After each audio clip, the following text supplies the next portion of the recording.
ये हैं पीके रोजी। आज गूगल डूडल ने पीके रोजी को सम्मानित किया है।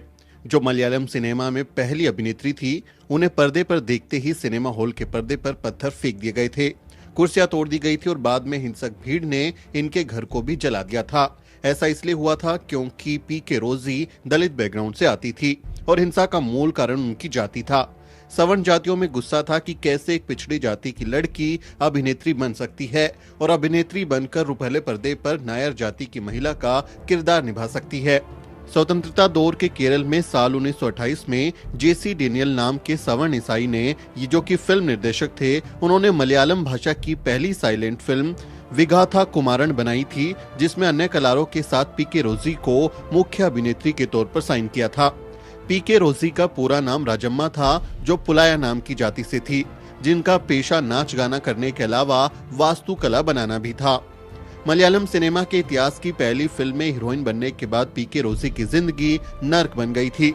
फिल्म रिलीज होने से पहले ही पूरा केरल उग्र हो चुका था। एक पिछड़ी जाति यानी श्रमिक वर्ग की लड़की का हीरोइन बनना लोगों को रास नहीं आ रहा था। तिरुवनंतपुरम के कैपिटल सिनेमा में फिल्म का प्रीमियर था, लेकिन हिंसा के डर से पीके रोजी फिल्म प्रीमियर में नहीं जा सकी, क्योंकि उन्हें डर था कि लोग उनको देखकर भड़क जाएंगे। रिलीज के बाद में हिंसा भड़क उठी और थिएटर में तोड़फोड़ की गई। उसके बाद गुस्साई और नफरती भीड़ उनके घर की तरफ रवाना हो गई और जातिवादियों ने उनके घर को आग के हवाले कर दिया। पीके रोजी को अपनी जान बचाने की खातिर केरल छोड़कर तमिलनाडु में जाना पड़ा। तमिलनाडु में उन्होंने शादी की और वो वहां बस गई। उनके बच्चे बड़े होने तक केवल इतना जानते थे कि उनकी माँ एक थिएटर आर्टिस्ट हैं।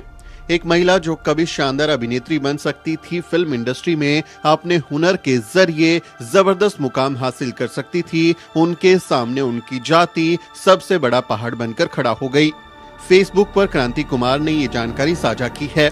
आज आप गूगल पर जाएंगे तो आपको ये डूडल वहां दिखाई देगा, जो कि पीके रोजी के बारे में बनाया गया है। अगर वो दलित जाति से नहीं होती तो पीके रोजी अन्य अभिनेत्रियों की तरह चमकता हुआ सितारा होती, लेकिन हिंदू जातीय व्यवस्था ने उन्हें एक फिल्म के बाद वनवास में भेज दिया। उनको हमेशा के लिए फिल्म इंडस्ट्री से विदा लेना पड़ा।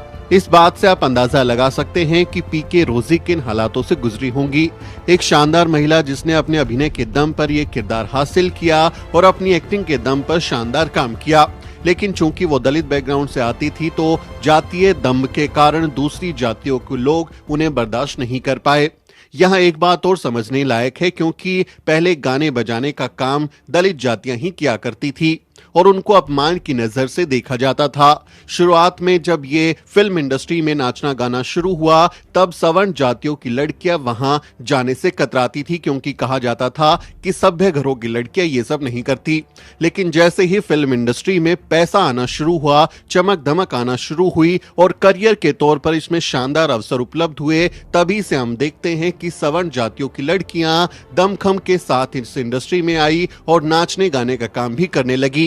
यानी अब वो पेशा सम्मानीय हो गया, क्योंकि सवर्ण जातियों की लड़कियां वहां नाच गा रही थी। लेकिन जब पीके रोजी जैसी दलित बैकग्राउंड की एक हीरोइन को ये काम करने को दिया गया तो उनके खिलाफ जबरदस्त हंगामा कर दिया गया और उन्हें अपनी फिल्म करियर को ही छोड़ना पड़ा। लेकिन जिस पीके रोजी को कभी गुमनामी में धकेल दिया गया था, आज सिर्फ भारत ही नहीं बल्कि पूरी दुनिया उन्हें याद कर रही है।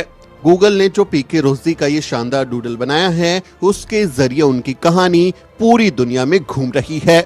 आपका इस पूरे मामले पर क्या कहना है? ये कहानी आपको कैसी लगी? इसके बारे में आप अपनी राय कमेंट करके जरूर लिखें।